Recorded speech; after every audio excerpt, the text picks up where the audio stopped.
Oke bro, gue bakal kasih lo ringkasan dan cerita menarik soal buku Seni Bodo Amat, atau Inggrisnya The Subtle Art of Not Giving a Effect, karangan Mark Manson.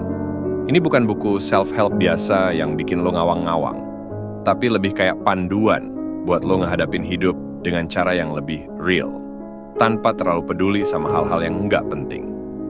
Di sini gue bakal jelasin tiap poin penting dari buku ini, dan contoh aplikasi yang bisa lo pakai langsung di kehidupan lo.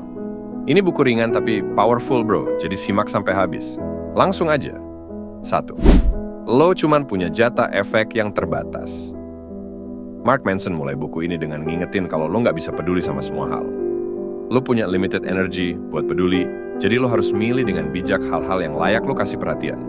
Kalau lo ngasih energi ke hal-hal remeh, yang ada lo kehabisan buat hal-hal penting. Contoh, lo baru putus sama pacar, dan lo masih sibuk mikirin kenapa hubungan lo gagal. Sementara di tempat kerja, lo malah males-malesan, performa lo anjlok. Nah, di sini lo sebenarnya ngasih energi ke hal yang nggak penting. Daripada buang-buang waktu mikirin mantan, lo mendingan fokus ke karir lo atau ngejalanin hobi yang bikin lo seneng. Strategi. Lo harus bikin daftar prioritas, bro. Hal apa aja yang benar-benar penting buat lo. Misal, keluarga, pekerjaan, kesehatan mental. Fokus ke itu. Sisanya, biarin aja lewat. 2. Bahagia itu masalah. Kebanyakan orang mikir kalau bahagia itu adalah ketika semua masalah hilang.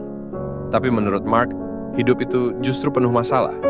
Dan kebahagiaan sebenarnya datang ketika lo nemuin masalah yang pengen lo pecahin. Intinya bukan gimana caranya menghindari masalah, tapi milih masalah yang benar buat lo. Contoh, lo punya 2 pilihan. Kerja di kantor dengan gaji besar tapi penuh tekanan, atau jadi freelancer dengan pendapatan nggak menentu tapi lo punya kebebasan. Nggak ada yang benar atau salah, dua-duanya punya masalah masing-masing.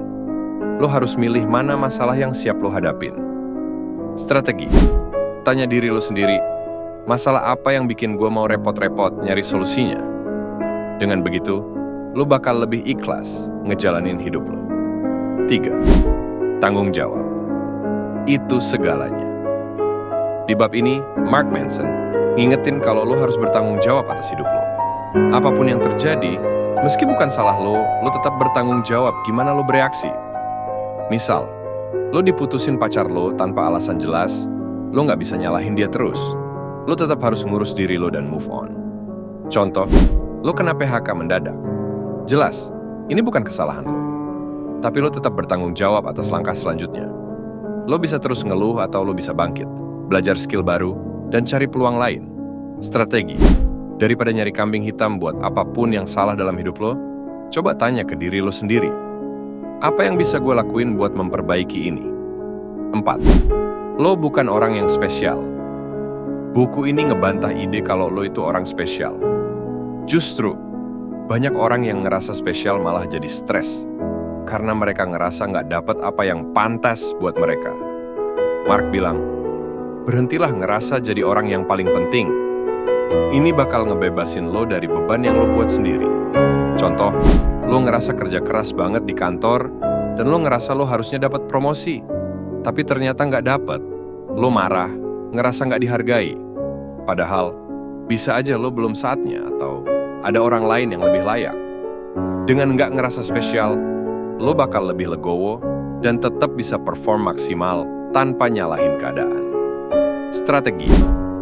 Turunin ekspektasi lo terhadap diri lo sendiri. Jangan ngerasa dunia berhutang sesuatu ke lo, karena lo nggak lebih spesial dari orang lain. Fokus aja kerja keras dan terus improve diri lo. 5. Gagal. Itu penting. Mark Manson percaya kalau kegagalan adalah bagian penting dari proses belajar. Kegagalan ngasih lo pelajaran yang nggak bakal lo dapet kalau lo sukses terus. Jadi, lo harus embrace kegagalan sebagai bagian dari perjalanan lo menuju keberhasilan. Contoh, lo buka bisnis kopi tapi nggak laku. Alih-alih ngerasa gagal, lo belajar dari kesalahan lo. Mungkin lokasinya nggak strategis atau lo kurang promosi. Lo coba lagi di tempat baru dengan konsep yang lebih matang. Strategi. Setiap kali lo gagal, tulis apa yang lo pelajari. Gagal sekali bukan berarti lo nggak bisa sukses. Tapi itu jalan buat tahu cara yang benar. 6. Kematian adalah pemberi makna. Mark juga ngajak lo buat sadar bahwa lo nggak bakal hidup selamanya. Kesadaran akan kematian bakal bikin lo lebih fokus ngelakuin hal-hal yang penting, karena lo tahu waktu lo terbatas.